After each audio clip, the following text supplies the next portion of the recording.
Let me assert my firm belief that the only thing we have to fear is fear itself.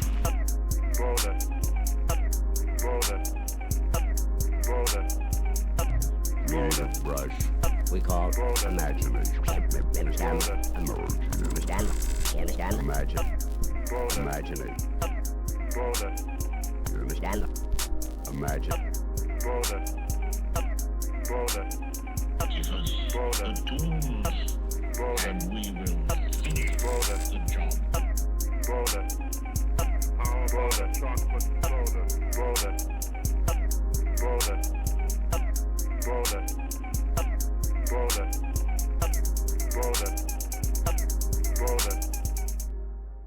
Welcome to the Academy of Underdawgs podcast, a place where a community is being built. A community of underdogs who are striving to do better and be better. Here's your host, Dev Dog.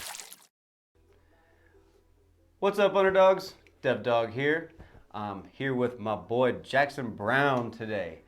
And yeah, he's been my buddy for I feel like almost the entire time that I've lived here. Yeah, I've been here for a little over 8 years, and I think I knew you. 8 years. I've been First week I almost was here 10. pretty much.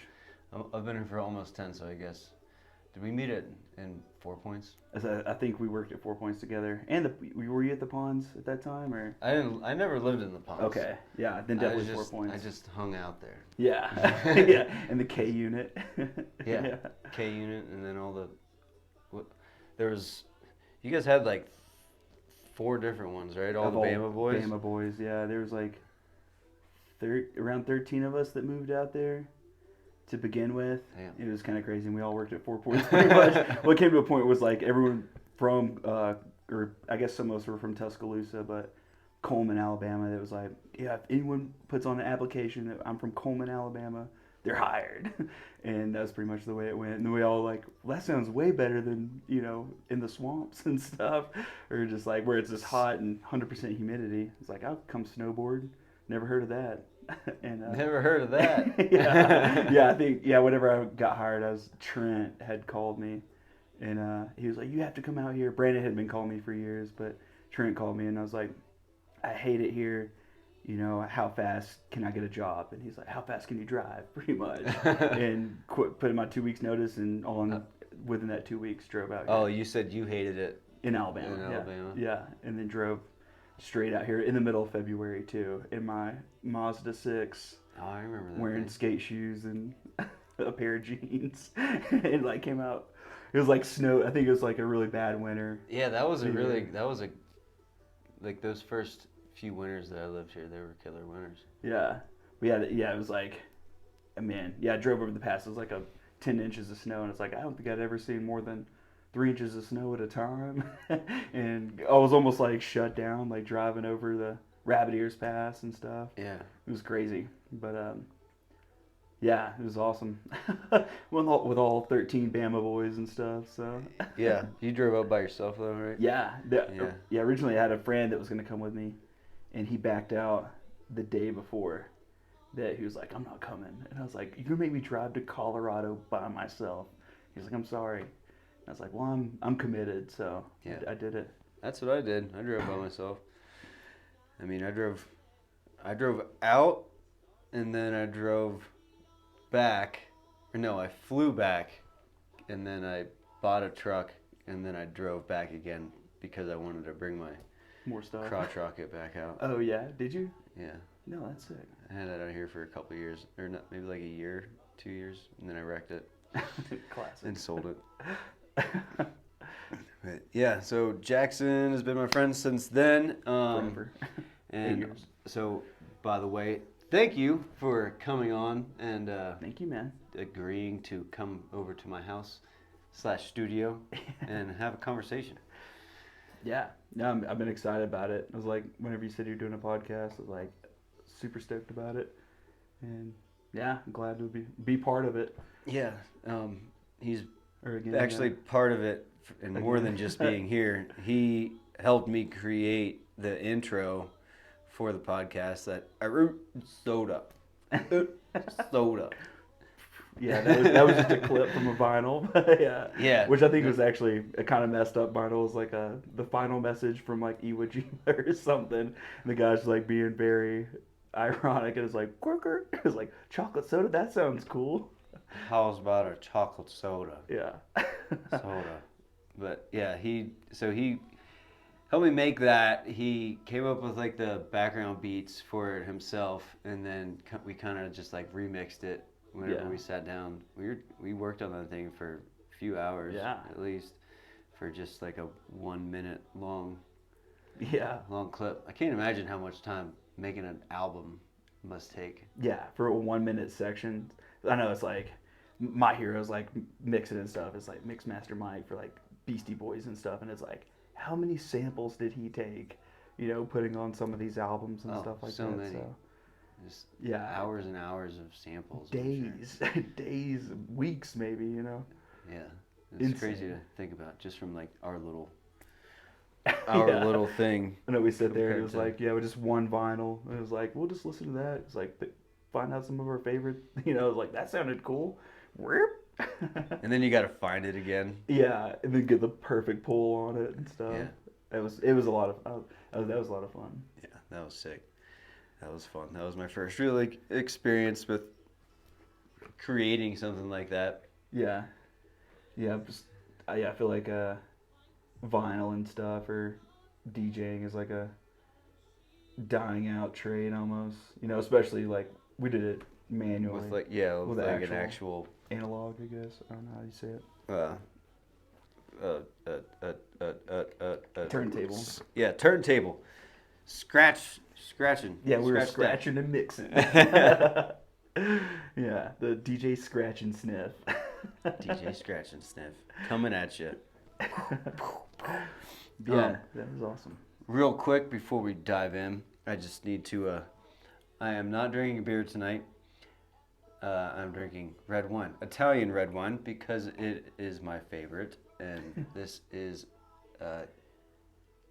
Setamura. That looks right It's to a me. Chianti. Yeah. It's a Chianti. It is very tasty. It's very light. 2021. Costumbusoni. I'm gonna work on my Italian for next time. Yeah. Not sponsored. Anybody wants to send me Delicious. some Italian wine to try, though, I'm all about it.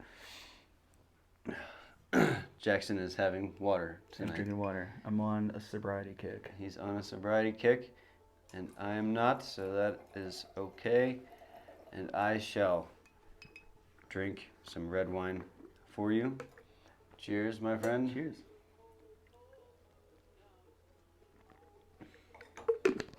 So, I want to talk a little bit about Jackson. Jackson is an artiste in multiple ways.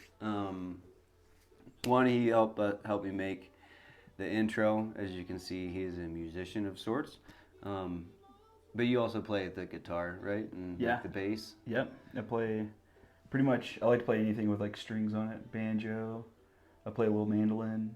Oh. I guess a piano in a way has strings most of the time. But Hell yeah. guitars and basses for sure is my jam. Bass is a lot of fun because it's just kind of easy and you get to, you know, I feel like bass is what makes everybody move. A slap of the bass, Yeah, man. yeah, slap on the bass. What does that mean? Slap on the bass. Pow, pow, pow, pow, pow, pow. Yeah. That's what the slap of the bass is to me. Yeah. That's what I think of. Yeah. Like the Seinfeld intro. Yeah. Yeah. Love the bass. Love guitar, acoustic guitar, electric guitar. Big like metalhead, I guess. Me too. So I love like the tone and stuff of pedals and the sound of electric. Like percussion pedals, you mean? Or like guitar pedals. Oh, Like okay. your different sound effects and stuff. I was thinking of metal, like The double bass. Yeah. Yeah, double love that bass. too. Yeah. Yeah, I really love, I feel like I love all music too. It's like, I like making beats, like even like just weird stuff, like the intro and stuff. Which Yeah, what dude. came from just rap beats that I've like sit there and we'll just get, you know, drinking and stuff at night before it's like, we're up at 2 a.m. just like, I was like, play one of those beats and Yeah. rap over this, you know, and it's like, I don't care if you say something so stupid. It's always funny. It's always a good time and stuff. no, hell yeah. I love that shit. I mean, I suck at freestyling, but I remember back whenever me, Sean, and Will lived together, and Denzel, there'd be times we'd come home drunk at like 2 o'clock in the morning, and we would freestyle or play cards or dice. Playing Until, like, threes on that playing table. threes and fucking freestyling. Yeah. Yeah, man. Yeah, those are good. I remember, some ponds and over the Columbine house and stuff. What? Not even at the. You guys lived in a different unit at Powder Ridge, right? We lived down. No, same place, same unit that you guys lived in. You lived in my old room. Yeah, yeah. I feel like maybe Will and Peterman or someone lived in a different Powder Ridge spot. Brian lived across the way. Yeah. Yeah, maybe not, but yeah, that lower unit. Jordan lived in one other, like, to the side. One over, yeah. Yeah. There's, maybe that's what I'm thinking of. But yeah, Pond States, but it's like Will Fisher. It could have happened. And a bunch of people would just be like, would be hanging out, and everyone there'd be like a section where people were just freestyling and having a good time. It was you pretty could fun. play threes, you could freestyle, you could play some Xbox, you could go down and do some blow in my room or something like that. Yeah, go boxing outside. Yeah, boxing outside, Yeah. up in the parking lot. Oh man, good times. Yeah, they were super good times. It was like college without all the classes. Yeah, I didn't have to go to class. I just had to go to work. Party, work was the worst. But that was kind of a party too, working for the mountain. Yeah, especially in the younger days. Yeah, able to get up in the morning after. That was a decade ago. I was 26 whenever I moved here, and now I'm 36. Yeah, I know. I just hit my 30, or I'm into my 30s now. Like I'm 31. It's like, wait, that's crazy to me. Like, how did that happen? It's like, oh yeah, I was just chilling here in Steamboat. Yeah, for real. And Neverland, as Mike called it. Yeah. And it really is. It's like, I feel like I just started to kind of grow up as an adult in the last, since I turned 32 in the last 4 years. Yeah. Yeah. I actually just got approved for my first credit card today. Nice. Yeah. I'm pretty stoked about it. Stepping it up. Yeah. And I was like, welcome to adulthood. Boomers, look out. It was way harder than I ever imagined. It's like I've always, I've had money in the bank. I've always made good money. I make good money now. And, well, not the best money, but for a bum, kind of, it's like, hell yeah. I don't have to scrape the couch for change. It was good money to me. And, yeah, it's like not having a credit card until you're 31, it makes it so hard to actually get a credit card. Like zero credit. It's like, oh, you have bad credit. It's like, shouldn't I just have neutral credit instead of bad credit? And yeah. It's not like that. It was kind of crazy. It was like. What credit card did you get? I just got it's like a basic Capital One. Like Capital One. Is it Capital One or Credit One? Capital One. Capital One. Yeah. I have a Credit One. Because I same thing. Like actually, it's my second credit card. I had one whenever I was in like my early 20s, and it had like a $200 limit, and then I used it in Europe, and then I didn't use it again. Yeah. I was never taught about how credit was. I was always taught that credit was like bad, debt was bad. Yeah, it's like most people I knew got credit card and went into debt. And I was like, well, I'll never own one of those. Yeah, I don't want one of those. But nobody tells you that if you don't do that, then you can't do anything. Yeah, it's like whenever you want to actually like buy a house or buy a new car for yourself or something like that. Oh, you don't have any debt? No. Yeah. Maybe that's why credit got so serious. Everyone went into debt, and they're like, well, say you do have this imaginary amount of money that's way more than you normally have. Like, how would you spend it? It's like you spend it on car, stereo, drinks. It's like, and you just run up your bill and you can't pay for it. Makes sense, but it's like, I did good. Good job. I mean, you get a credit card whenever you're in your early 20s, and that's what you do.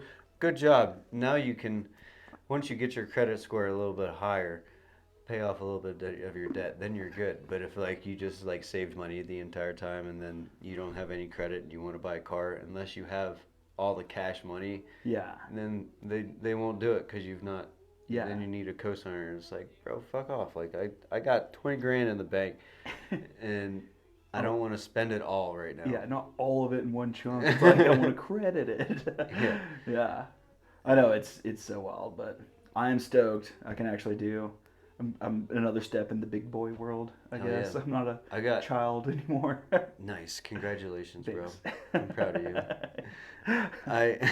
I just like I just had my first one or second one, and I just was able to up the limit.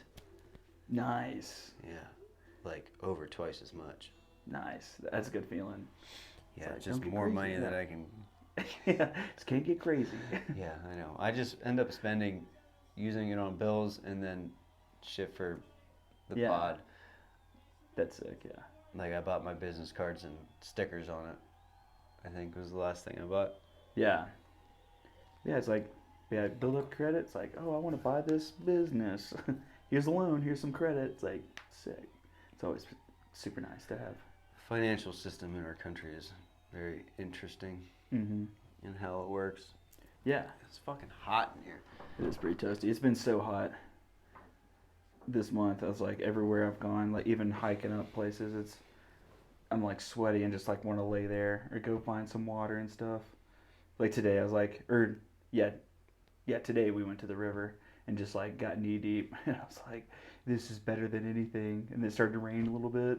It was supposed to rain all week and nothing, right? Yeah, I mean, I would get a little sprinkles. It sprinkled more today than it did other days. Yeah. I feel like it rains at night a little bit sometimes.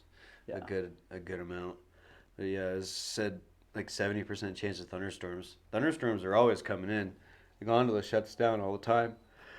Oh yeah, for Excuse me. the bike park and stuff. Yeah, like any amount of electrical activity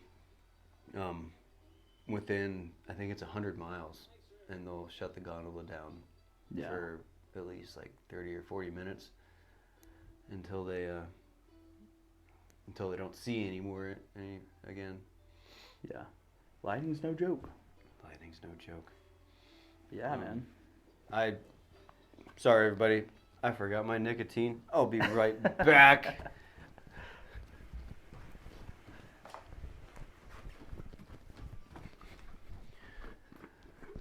Okay, and we're back.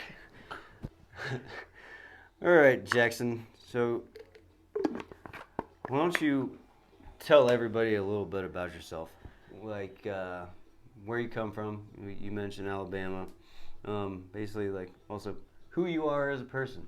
Like, present day, who is Jackson Brown? Yeah.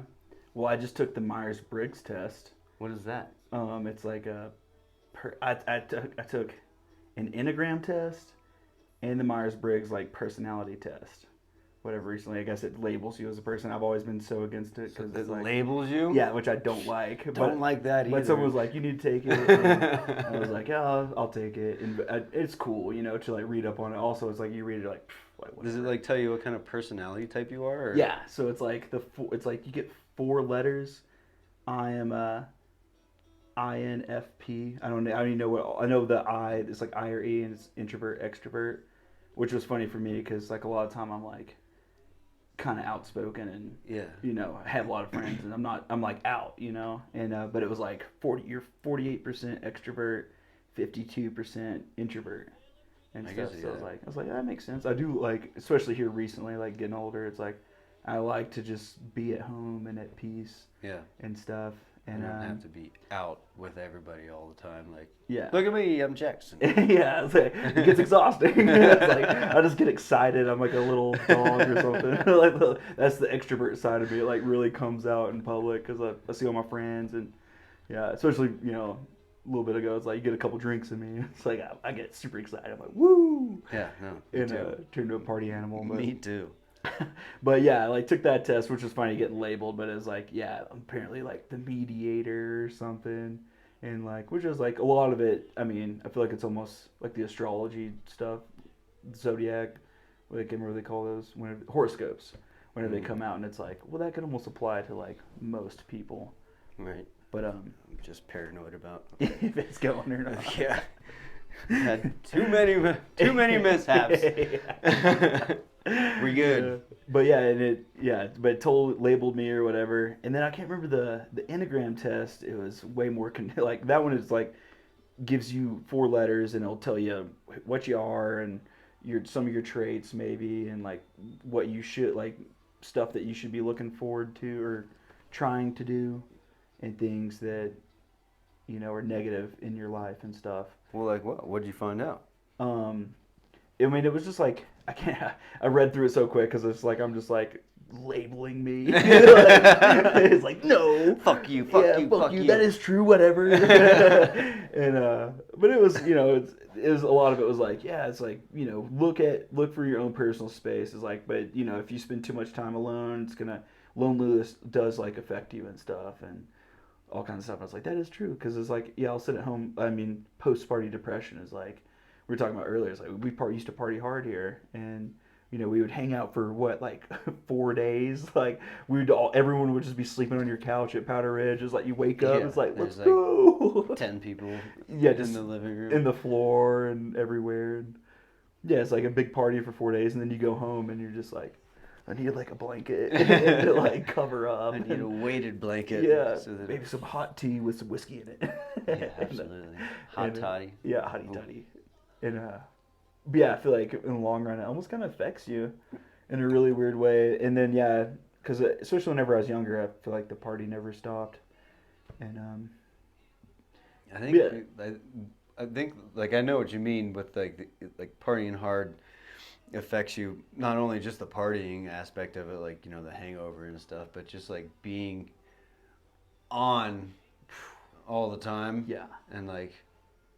Just like whether you're trying to be positive all the time or trying to be just like friendly or like interactive and stuff like that. Yeah. Like just trying to be, you know what I mean? Yeah. That takes it out of you. Especially like a party scene, it's like you don't want to drag the party, like you want it to be positive and to be like, yeah, like let's go, like the whole time. It's like makes a good party, and you can't be sad all the time. But it's like once you do get home, it's like. All those other feelings of not just like happy and positive, come in and, it affects you mentally and stuff. But the party's always been fun.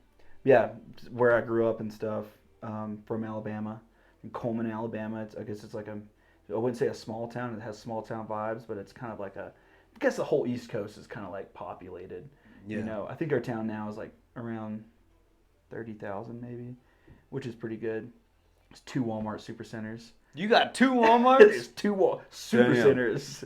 Yeah, you gotta step down to coming to Steamboat. We only have 1, and it's not even a supercenter. Yeah, come here. I was like, "Where's the supercenter at?" Like, you gotta drive to Craig. It's like, who's you go to Craig? But who's Craig? Oh man, that's fucking funny. But you go to that Walmart, dude. It's like going to the mall. They have everything, Here it's. And plus they got Underdawgs there too. We went there recently and we were looking for baseballs and they didn't have baseball stuff. Like there's a sports section. Like, why do you not have America's pastime? They don't have volleyballs either. That's insane. It's Walmart. Yeah. But they have. I mean, they do have a couple essential stuff, but sports section, they got lots of paper towels and toilet paper. Yeah. A lot of oil for your car. We had. Growing up, we had 2 Walmart supercenters, and that's crazy here too. It's like we had every fast food. Like people get so excited about fast food down there. Like they're like, "Oh, we're getting a Panda Express!" Like, yes. Oh, Panda Express. We're getting an Olive Garden in here. It's like, man, this place is kind of suck. Those places are okay. Yeah, they're very okay. It's like, what if someone opened like here? It's like all this like local food and stuff, and here's like the smallest Walmart and stuff. I think that's what kind of attracted me is like it was an actual small town.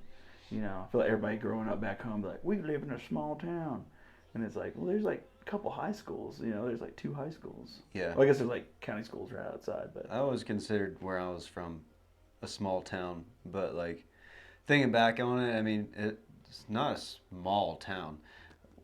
Like if you think of a small town and you're from a small town, I bet they had like maybe 1,000 people. Yeah. Or like, that's a big number for a graduating class or something like that. I have no idea how many people were in mine. I don't think it was that many. 1,000 people, like maybe in their entire school, high school or something like that. Yeah. And like 200 in their graduating class. Like, Yeah. that's a small town. But like my high school that I grew up in, or went to was a combination of 3 different high schools that combined. And so it was a pretty big high school. How big was your graduating class? I don't know. The people that actually graduated, probably a couple hundred. Yeah, nice. Yeah, I think we were 300 in Coleman. Yeah, I suppose 1,000 people in your graduating class. That's a big ass school. And that's like not uncommon, you know. Yeah, like mid city or center city kind of. Yeah, people are like, who all did you go to high school with? Like, I have no idea who's in my class. He's like, I hung out with a lot of people. Like most people, I feel like in my graduating class, like we all had we knew each other. You know, which was cool. I would probably recognize. Well, maybe not, because I mean I graduated in 2005, so and I haven't seen. We had a 15-year high school reunion. I think that was the last one. I don't think we did a 20. But I remember seeing a couple people, and I did not recognize them at all. Yeah. And they were like, "It's me." And I was like, "Holy shit, dude, you look great." Yeah. Like you used to be fat back in high school, and now you look fucking amazing. Like that's always a great story. But yeah. Somebody was like, "I don't know who you are." Yeah, but I mean, I feel like I could recognize most of the people that I graduated or went to high school with. Yeah, they wanted to do a 5-year reunion. I was like, that is way too soon. Like a lot of people aren't even out of college yet, you know. Hi, Princess. What's up, Anna? And here she is, folks. The underdog. The OG dog herself. But yeah, we ended up doing a 10-year reunion, and like still no one showed up to that thing. I feel like people are just so uninterested. Really? That's a bummer. Yeah. Because I was stoked to go back because I was living here by my 10-year reunion. Yeah. And I was stoked to go back. Like that's the whole reason I went back, and I had a blast. Yeah. I didn't want to leave Steamboat, so I didn't even go to my 10-year reunion. I saw some pictures on Facebook. It's like there's like 20 people there, it looked like. But it would have been cool to see, like, some of the people that showed up, I was like, oh man, like, it would have been really cool to see that person. But. Yeah, because I mean, they were obviously like some of my very best friends back then, so it was fun to go and see everybody. And I was the type of person that, like, I was friends with everybody. Like, I didn't really have a set group. Yeah. Like, I was friends with my bike rider friends. I had sports friends, wrestler friends, soccer friends, and then like the smart people friends, I guess. Yeah. Like my girlfriend was prom queen in nice. In 11th grade. I wasn't even nominated. It's like you went for prom king. I dated the prom queen. But that's why I was so excited to like go back, cause just to see everybody. Yeah. And yeah, it was a lot of fun. I remember I was I had a white tank top on, and I was doing the slap the bag, big bag of red wine, and somebody slapped the fuck out of it whenever I was drinking it, and it just got all over my shirt. It was like slapped it out of your mouth, and it was like. Yeah, my mom got it all out. Oh yeah, nice. Mothers. They work magic. And they do. Yeah, I didn't even. I considered going, but it was like I think. So I was class of 2010, and 10-year reunion was 2020, so it was like COVID, and so it was really weird. Alabama, they didn't give a shit, so they're just like. Yeah. They're like, come on, like, what's wrong? Like, yeah, we're supposed to be chilling out right now. Like, nah, fuck that. Like, it'd be great. We're gonna be drinking beer and shit. Yeah. It's like, oh it's okay. man. You don't have to share beers. Yeah. But yeah, I was like, man, I didn't feel like going. It was, I don't know. COVID was actually really good for me here. It was like, the more I worked, I made really good money and stuff. We got like the PPE. And stuff. I made good money that COVID year too. It was wild. Everyone else was talking about. I was like, "This is I need that stimulus check. They gave me a stimulus check, and I was like, sick, like, Yeah, pocket. I bought Bitcoin with my stimulus check. Yeah. I was working at, I think at Christie's, and then I was working at Ptarmigan Inn serving, because most of the places stayed open here in in town. Yeah. And then that was in the winter time. After like the summer is whenever we got like really shut down. And then everything started opening up. But the summer or the winter after COVID, like I made fucking killer money. Yeah. I was like, I know you're into stocks now. I was like, I got into stocks during COVID because I was like, well, I'm not spending any, I'm not going out to the bars and drinking. Like, I'm sitting at home all day and making more money than last year. And so I was like, I'm just going to buy a couple stocks and stuff. Just like, Yeah, I mean, bought Budweiser stocks. And I think I ended up, because then people started traveling that summer and it was like, oh, it's so crazy. Oh, I'll buy Exxon gas, like mobile stocks and how's get it gas. goes? Hopefully you sold before the the Bud Light thing. Yeah, the Bud Light thing. I did, but I bought it because the whole stock market crashed in 2020, and and so I bought it at a low enough price that it's still up right now. And but I didn't even think, I forgot I even had stocks. And I was like, oh yeah, like I got some money invested, and looked at it like, that sucks. I mean, that's honestly the way to do it. Yeah, Is like ride it. Yeah, I mean, like buy them and then let them sit, because then even just like forget it, set it and forget it, like as they say, because I mean that's Warren Buffett's game plan is set it, forget it. Just buy things over time, and compounding interest is this eighth wonder of the world. Yeah, and just let it build for 30 years. But me, I keep my Robinhood account as a ticker on my phone, so I can constantly see every fucking dollar that it goes up and down every day. Which is probably, I think it's a bad idea. Might give you anxiety personally. or something, exactly. honestly. Yeah. Oh, I gotta sell. Oh God, what's going down? Which stock is going down? Yeah. But, I've lost so much money since I started investing and Did you invest playing in around. Doge? Oh yeah. Yeah, I know a lot. I forgot that I had bought Doge, and it's like, I'm like negative almost what I bought. I was like, that was stupid. Yeah, I bought that before I knew anything about, like, that was whenever I started getting into the finances and stuff. Is whenever Bitcoin and Doge started blasting off, and then that's the first thing I got into was, I think, Doge, and then I eventually stepped my game up and bought Bitcoin. But I didn't realize that, like, there's market fluctuations, like things go up and down.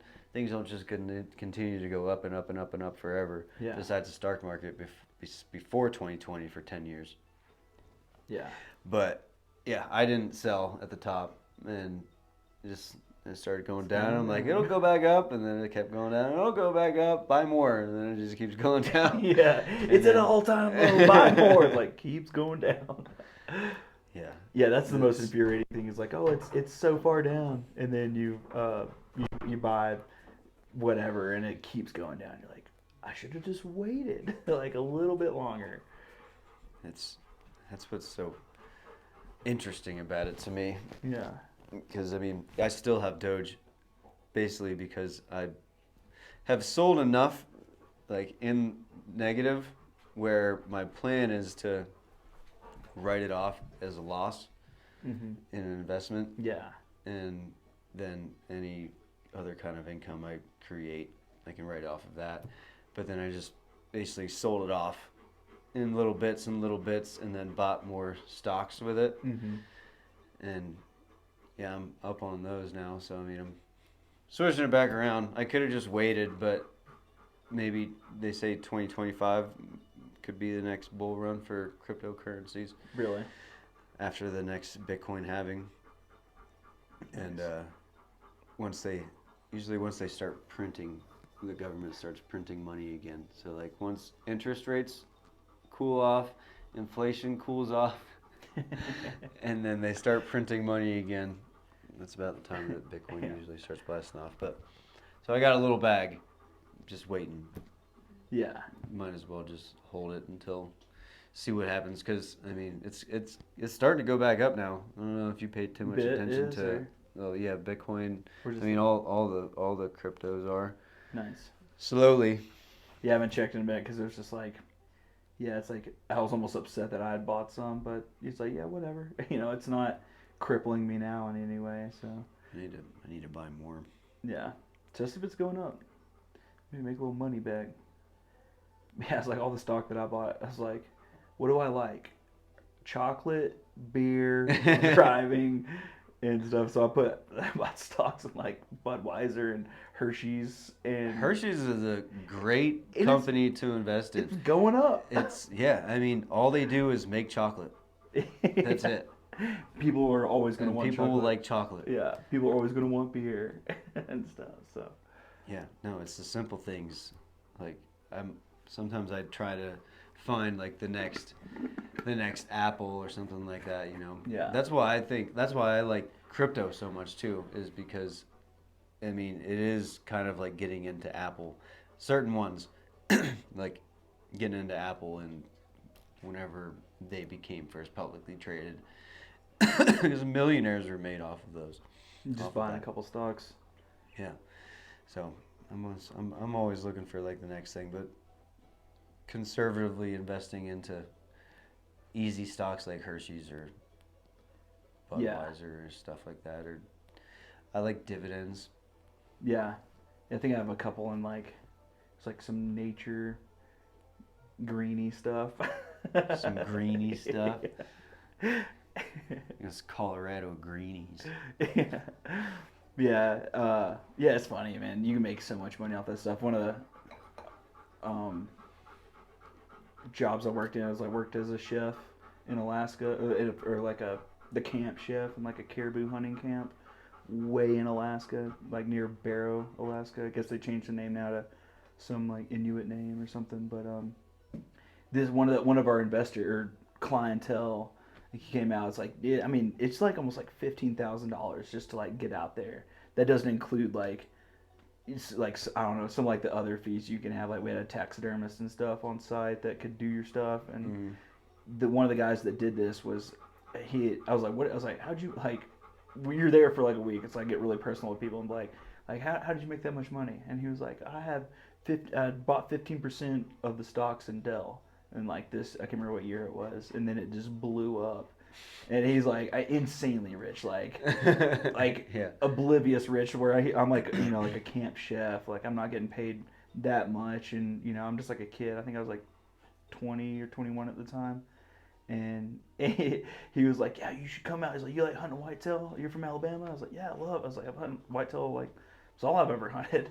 And he's like, I have a whitetail on my ranch. You should come out and shoot one. And he sent me this link to the site. Like it was like pretty much the day he was leaving. I didn't look it up until a couple days. Like he was gone. I looked it up, and it's like one of these ones where it's like it's fenced in. They have feeders that go off at certain times of the day with cameras watching it, and then they just drive you out to like a stand in a field where there's deer that they stalk on their ranch. That's and shoot bullshit. It is. I hate it.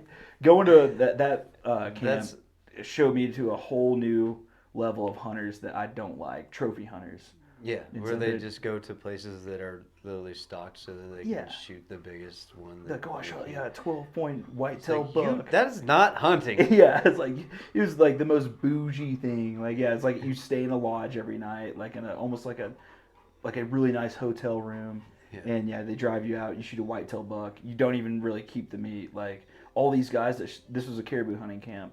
They fly all the way out to Alaska to get this kind of wild meat, like caribou meat. It's like I ate a lot of it actually, but I mean even before that I was like, hell yeah, I can't wait to eat that. And they didn't even want it. They just like left it behind. But a lot of our time we'd be fishing and stuff. They just want the fur. They wanted the pelt and the mount. And but yeah, all the fish and meat that we had, we cooked a lot of it. I did caribou tacos, caribou spaghetti, caribou burgers, caribou Salisbury, caribou chicken fried steak, or country fried steak, I guess. And I mean caribou every single meal. I'm sick of it now. Like I could never eat caribou again and be. Jenny doesn't like elk. Elk is my favorite meat, love elk. and she doesn't like it because she grew up in Estes Park, and she just had it Ate it all the all time. the time. Yeah. But it's like, I mean, I grew up with whitetail, and I love whitetail. Like, I love deer meat. I've eaten mule deer, and it's a little more gamier, but whitetail's, it's good. Caribou is like a good mix of, like, venison and elk, I guess. But it was way good. I loved it. When I first was there, I loved it. But yeah, these guys didn't want it, but we would just pack it up and fly it to, it's called Anaktuvik Pass, and we'd give it to some of the, I guess they were Eskimos. Because I believe Inuits are on the coast, and Eskimos are inland. I can't remember how it was, but That sounds about right. yeah, so it sounds scientific. but yeah, it was. They were stoked about it because it was like, yeah, here's like 10 caribou's worth of meat and stuff, it was a lot of fun. That was a really cool experience. So you were that's another part of his artistic abilities is being a cook. You've been cooking for a long time. Yeah, I mean, growing up, I just remember being a kid and was like, I want to take over the grill.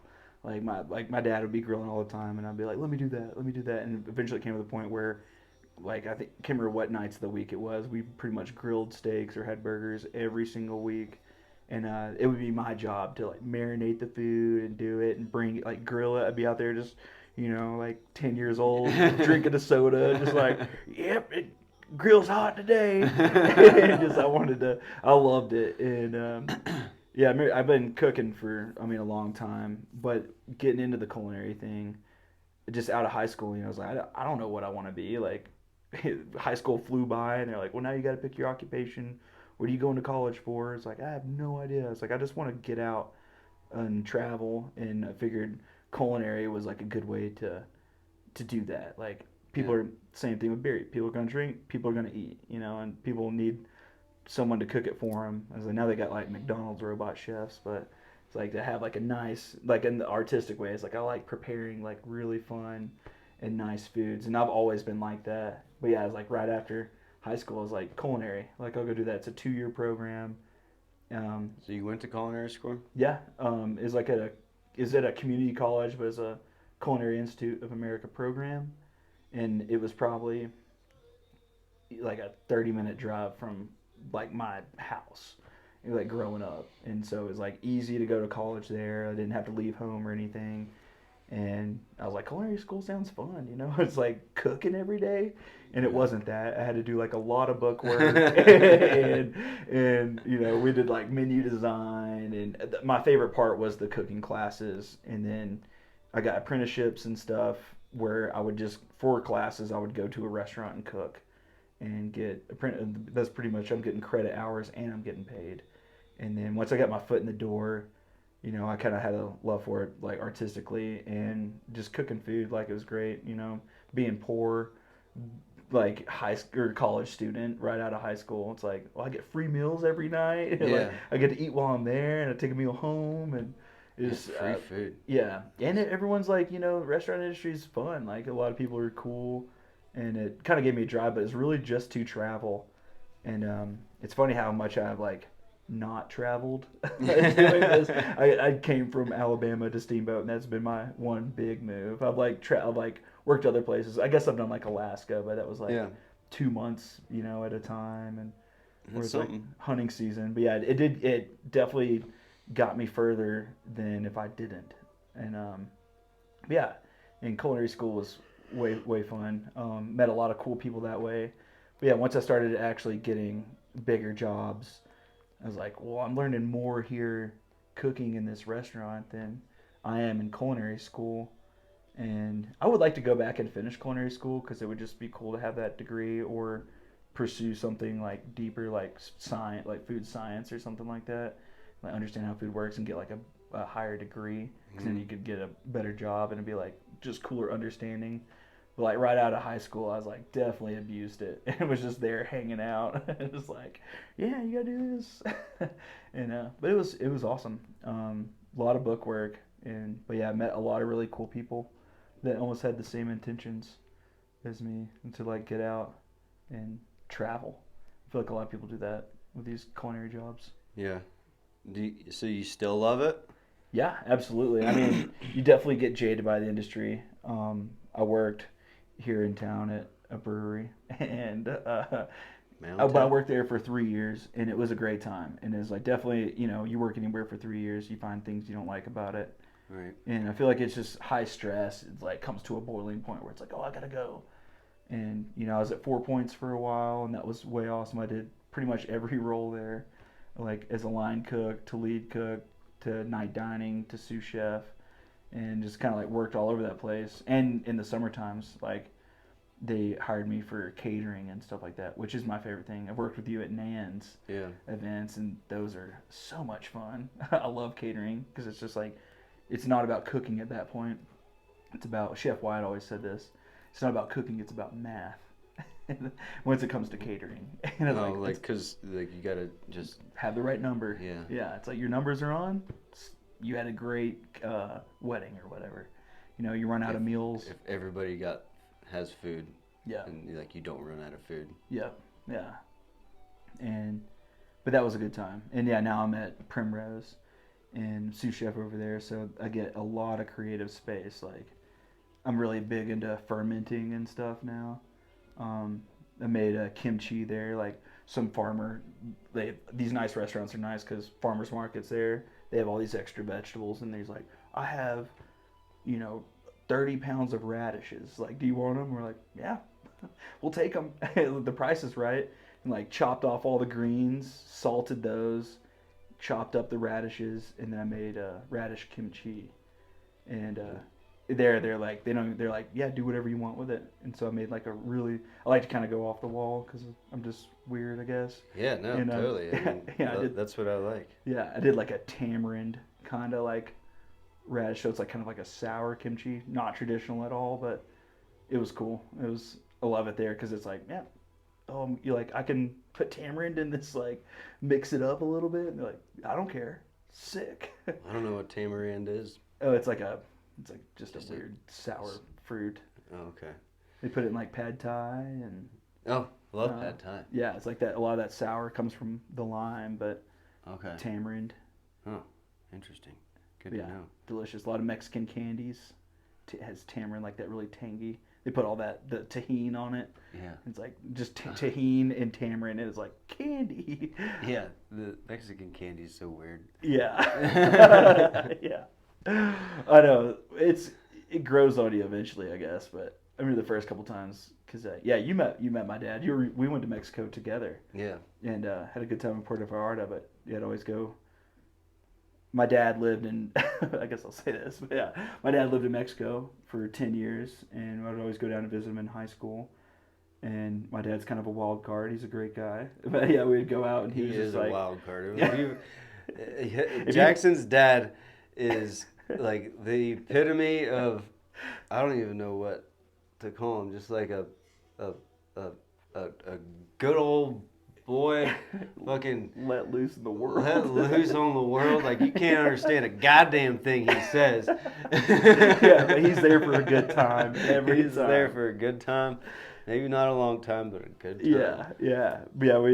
My dad would always like get the weirdest candies, and like I'd go visit him, and he'd be like, "I got all this candy for you," and I'd just have like a bucket of like ants in like a sucker, like a scorpion sucker. He's like, "I do get boys a little bit." Yeah, that was a good experience too. Like always going to Mexico and eating a bunch of wild candies and. Oh man, I kind of miss your dad. I wish experiencing it with Mike Brown. Open up this fucking window. Yeah, get him on the podcast. You have to get a translator. Yeah, me or my brother will have to translate for you, but seriously though, like you can tell you some wild stuff. We gotta get a video of him or something because it's like. Yeah. And then Jackson will understand what he said. Yeah. Nobody else in the room will understand. Yeah. That. I mean, it's bad enough to where, like, growing up, like, I mean, friends that I grew up with in Alabama, they would come over and they'd be like, my dad would say something, and he'd come out of his room in his fucking whitey tie, just be like, he's like, hey, y'all boys got 4 hours, gotta go cigar, gotta pull out where you want. Swish sweet? You want swish sweet? and then he would just giggle and go back in his room, and like my friends would be like, yeah. Like, what did he just say? Like he asked if we wanted to go shoot some fireworks by the dock. He had some Swisher Sweets for us that we could light all the fireworks off. They're like, what the hell? Oh man, But I had heard stories, and then whenever I met him, I was like, this is a real fucking character. yeah, because Luke went with us. Luke had met him, and then I think I'd even I was like, yeah, if you hang up my dad's like, we got to warn you, like, you're not gonna understand half the things he says. He's there for it always means good. But it's like he'll say some stuff. It's like just laugh and say yeah. No, yeah, exactly. Yeah. Yeah, he's a good man. Yeah. Yeah, Mexico was fun. I almost went to culinary school in Mexico because I'd go visit my dad all the time. And, I'd just gotten out of high school. He was still in San Luis Potosi. And he was like, there's a culinary program. He's like, you should come down here and go to culinary school. It's like, Dad, I don't even know how to speak. For some reason, I took German in high school. Me too. Yeah. And, it's like a lot of I just wanted to be different. Yeah. And which was fun in high school, but then I didn't do anything with it. It was like if I would have traveled to Germany or done anything else, it probably would have been cool. But I went straight into culinary where half the people speak Spanish, and it was like the whole time. I remember like my first couple cooking jobs. I was like, man, I should have taken Spanish in high school. Like I really messed up. Yeah, it's like. Yeah, I took German too, and I would love to know how to speak Spanish now. My Spanish is un poquito. Yeah. Working so much, mine's gone up a lot. Like most of my stuff I know is like really vulgar. It's like pretty much like, let's go, animo pinche raza. Yeah, or also like just has to do with like the field that you're in too. Yeah. Because like my boss, he speaks Spanglish, but it's mostly landscape Spanglish. Yeah. So like, he does actually speak it because he goes and like bikes around. He biked from the top to the bottom of Chile last winter. Damn. Or maybe it was 2 winters ago. But yeah, he does that kind of stuff. He's like a bike adventurer. So he'll go into foreign countries, Spanish-speaking countries, and he can make his way around. But he likes to say that he's just like, I can speak landscape Spanish. Yeah. I can read a whole menu. But yeah, it's like, can I ask for, like we were doing this the other day, they're like days of the week and stuff, and I was like, man, I didn't know days of the week, and then counting to 100 was really hard. I just learned that recently, and I'm still not good at it, so, but it's like, it's hard, learn a new language. 20, 13, 15, 14. Those are like the 20, 30, 40, 50, something like that. 14 is 14. 14? Yeah. Oh, shit, Yeah. And unce is 11. Doce is 12. 13, 15, 14. 30. 16. 12, 30, 40, 50, 60. 1, 2, 3, 4. It's like, I don't know, they're all so weird. 80, 90, or something like that. I can't remember. It's like, that's 90. Because it's like, it's almost similar to English, where it's like 9, but it's like 40. I was like, what? That's 40. Like, it's too many words. Too many letters. Too many, my mouth's moving too much. Too many vowels. Too many yeah. A-E-I-O-U. And I'm not good at speaking. Like, I still have a very southern mouth. And it's hard for me to speak Spanish correctly sometimes. Like, I was like, have it in my head. Or I've like read it somewhere and they're like, what do you say? What are you saying? I'm like, I can't do the accent. Like, it's hard.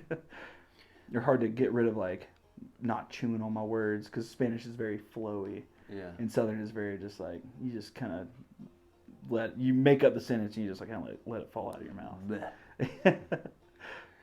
Yeah, English is there's so many different sects of English. Yeah. And depending on the area that you're from and all that, and yeah, definitely the southern kind of sometimes just kind of falls out. Yeah, yeah. But I mean, same with northeastern too. sometimes just words just come out and they might not make any much sense. Yeah. But They ain't make if you're no from sense. if they're from that area, you can probably understand it. Yeah. So yeah, Jackson said that he is the sous chef at Primrose. Primrose is a very nice restaurant. I just ate there the other night with my Aunt Linda and girlfriend Ginny, and it was absolutely fabulous. So if you find yourself in Steamboat Springs, Colorado, and want a fine meal, come see my boy Jackson at Primrose. Yeah, you should. We got a good happy hour and stuff too. So that's what I like about that place too. It's like, it's definitely fine dining, and there's enough room to play. It's like whoa, that dish looks insane. Like, what is that? You know, and I love that. But also we serve that, you know, like a smash burger. Yeah. Which I also love because it's like eating there. It's like, oh, I just want a burger. What was the steak that I had? They have like the just the regular like the filet, ribeye, or New York strip, but then there's The picanha. yeah. Picanha. Yeah, so that cut's like the culotte cut. It's like the top. I'm not a butcher, so it's like I don't know too much about it, but it's the top of the sirloin. Yeah, she And said so it has there's like a strip of fat. Yeah. That's what she said. Yeah, and there can almost be like a little sinew in there, but it's like chew it. But that steak is so good. It's so beefy tasting. Yeah, it was so and it like good. melts in your mouth. And it had chimichurri on it too. Yeah, they are like our chimichurri and bacon fat marble potatoes. Oh, yeah. Which is good. That shit was fire. Yeah, I love those because sometimes when they cut them, we try to get pretty spot on. But if it's like under, then there'll be 2 pieces, and it's like a nice restaurant, so we try to make the presentation really nice. So they'll go like a little bit over, and there's like the end pieces or whatever, that steak on each one.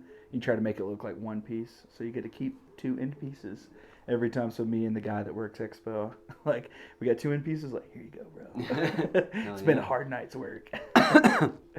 But I mean, working at E3, that's what I loved. Like, somebody would fuck up a steak, or somebody it was too done, or anything that happens, and it's like, steak's up. Yeah. Who wants it? Fuck yeah. Let's Yeah. just cut this up. Everybody take a piece. And I was Expo too, so I was always back there. So I get it all. Everyone, every single meal. Yeah, it's always so funny, like, working there. I mean, the food is good there, but it's like, yeah, extra or anything like we give it, it's just like the servers consume it. We like off around the kitchen, but we're honestly like pretty good about staff meal or just being like in the kitchen or being like, yeah, if you want something, like, we'll cook, like in the kitchen especially, if you want something, like, we'll cook it right now. And serving in the kitchen eats good. Be all the servers eat good too, because we just give them all the extra stuff. Yeah, I mean, I don't know how I've worked in a few restaurants, but I don't know how you could leave hungry. Yeah. Yeah, if you leave hungry, it's like, where were you? Yeah, all this stuff was up. Yeah, there's food everywhere. You just pick it off people's plates as you're serving it. Man, when I worked at this barbecue place in Alabama, it happens at a lot of restaurants, little bus tub buffets, what we call it, where, you know, people like throwing dirty dishes and just eating people's like leftovers, and it's like, I mean, if it touches a bus tub, I'm not interested at all. If it's like, you know, someone didn't even touch it and they send it back, it's like a little interested, but, you know, I'm kind of very wary about Yeah, I mean, I totally get it, because sometimes people would bring plates back and it's like, God, like, that's still like, that is good food right there. Yeah. And what if they sneezed on it? What if another person sneezed on it? You know? I don't even care about germs. Yeah. Like, I am so, like, I feel like germs make me stronger. You gotta build that immune system. Yeah, build up that immune system. That's why I never wash my hands after I go to the bathroom. Just kidding, that's gross.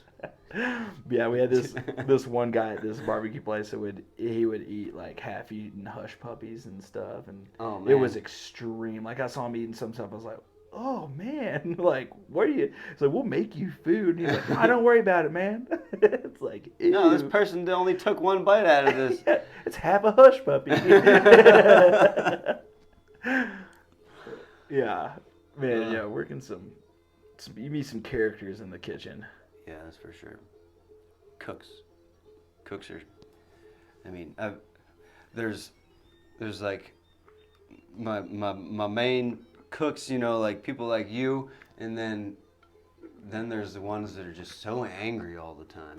Yeah, it's like, it's so funny to me. Yeah, there's like, I feel like people started watching those cooking shows and like, sex and violence sells. So they have Gordon Ramsay like, you fucking donkey, like what are you doing? And you watch like British TV and he's actually he's still an asshole, but he's not. He blows things way out of proportion on like the American show.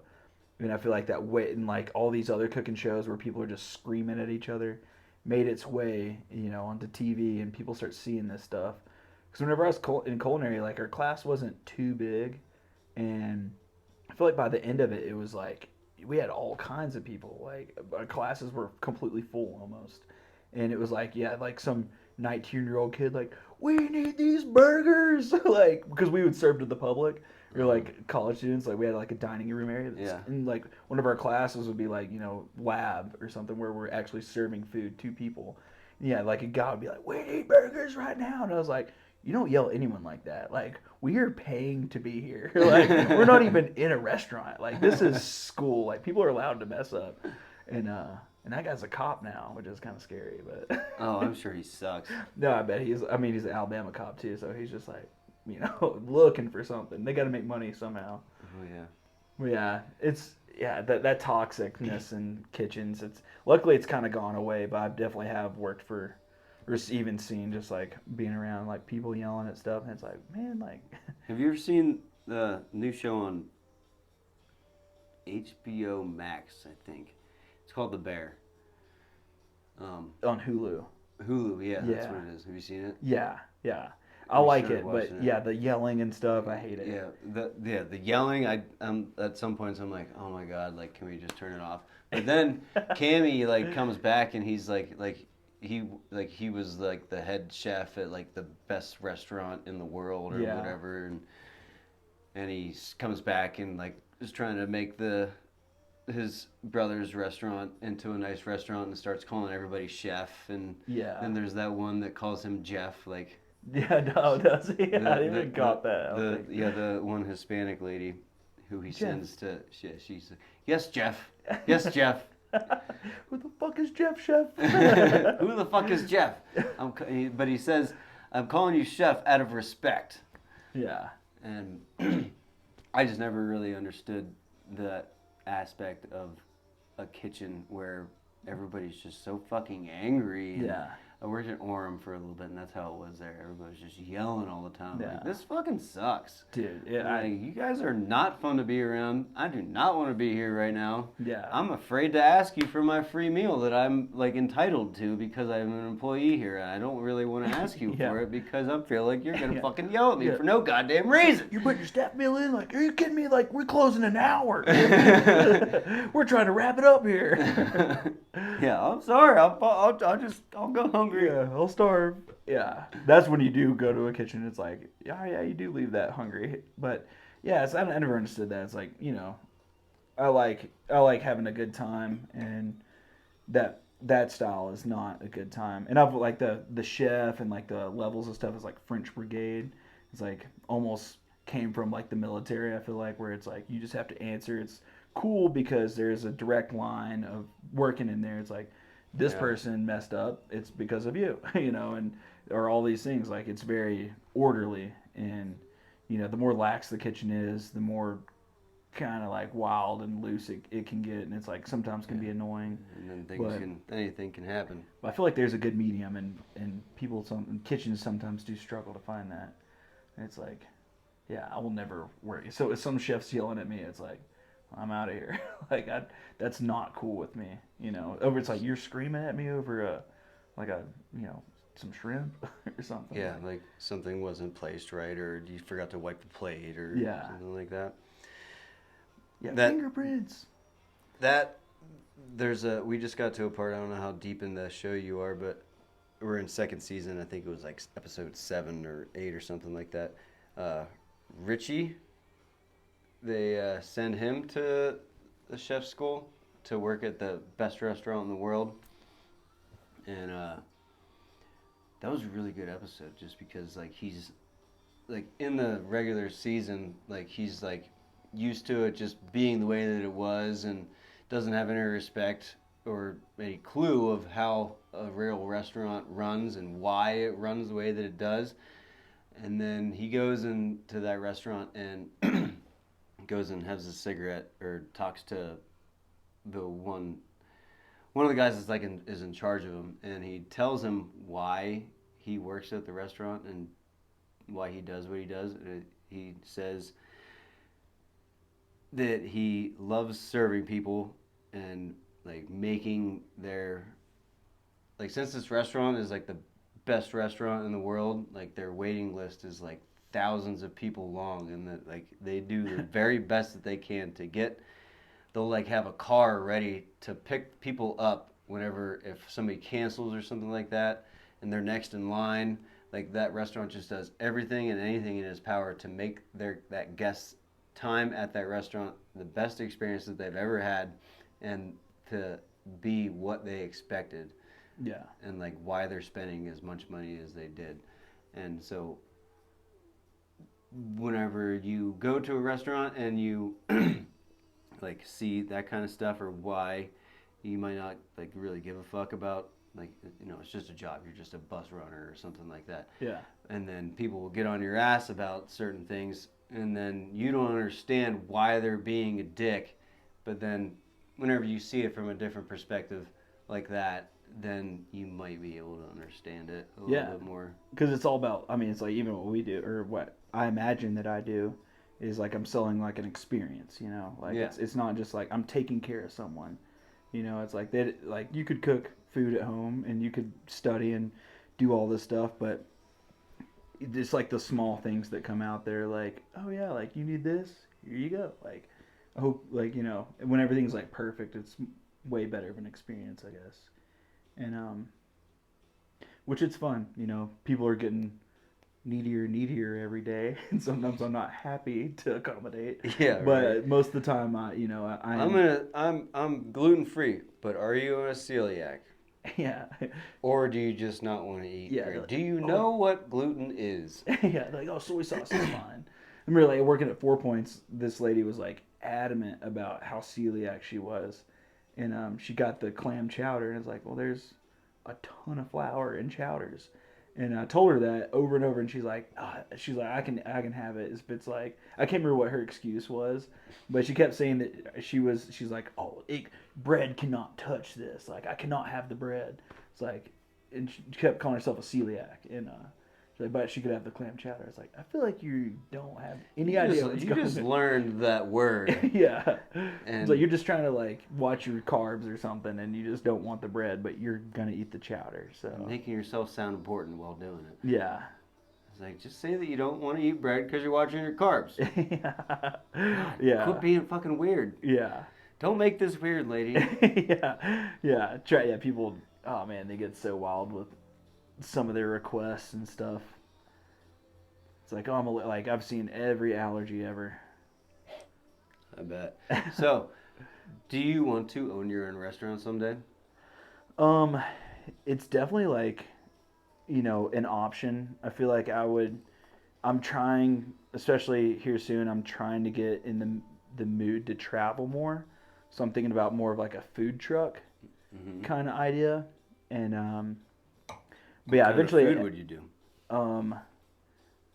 I have a couple ideas, but just, you know, easy kind of quick serve stuff or whatever. Like sandwiches or? I've thought about sandwiches. One idea I had was doing, I don't want to give too much information, like if someone steals it, I'll find them and kill them. But I want to do like potatoes. Like I was like, you know, what's, you know, all these allergies that we're just talking about. It's like, what's the easiest thing to do? Like vegan, gluten-free, all that stuff. It's like a potato. People fucking love potatoes. And so I was like, I feel like that's like one good idea that I would like to do. It's like, in a way, like a potato cart. I think I've talked to you about it before. Maybe, I can't remember. But I remember we talked about our idea of the bargeromat. Bargeromat? Bar laundromat. Oh, yeah. Yeah. Yeah. Yeah. Dog park, too. Bar dog park? Bar, dog park / laundromat. Oh. So, I shouldn't say this out loud, too. Laundry in the back Edit this bar. Fucking like a little yard in the front for your dogs. Yeah, that's sick. And I was like, I mean, you also like look at your towns and stuff because I was like, I thought about that here because it's, you know, this town would like something like that. Absolutely. I fucking hate doing laundry, and then especially, I mean, like we have quarter or operated laundry here, and first of all, it's a pain in the ass to have to get quarters.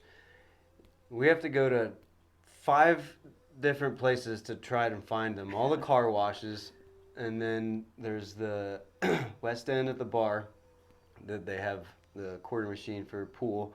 They said that we can go in there and use that. But you just gotta find them, and like, change and bills are going away. Within the next 10 years, I fucking guarantee it. They will stop printing actual dollars. Well, it's fairly obsolete now. It's like not even real. And change. I mean, it's stupid. It doesn't make any sense. It's a wasteless thing. The government has to pay people to print this stuff whenever it's not necessary.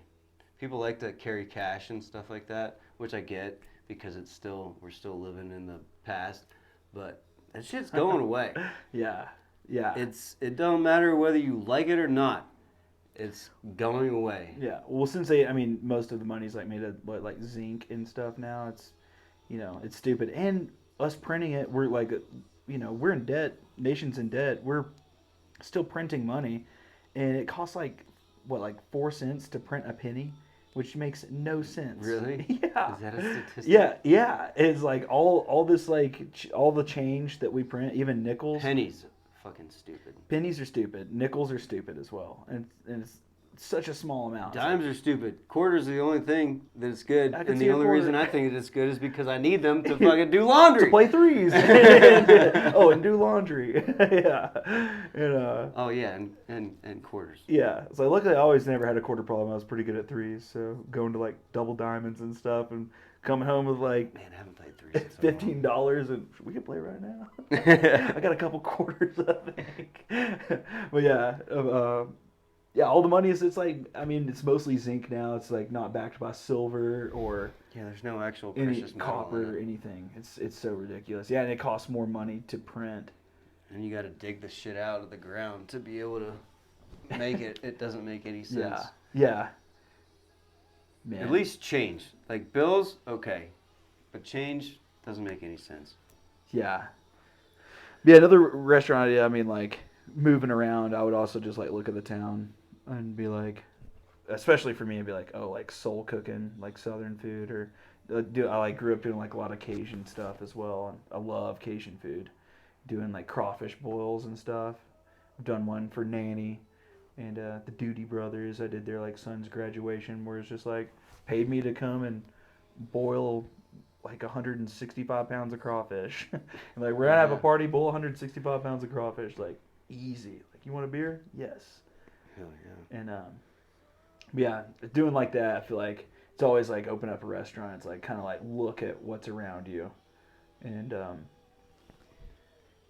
kind of build and work off of that as well. So yeah.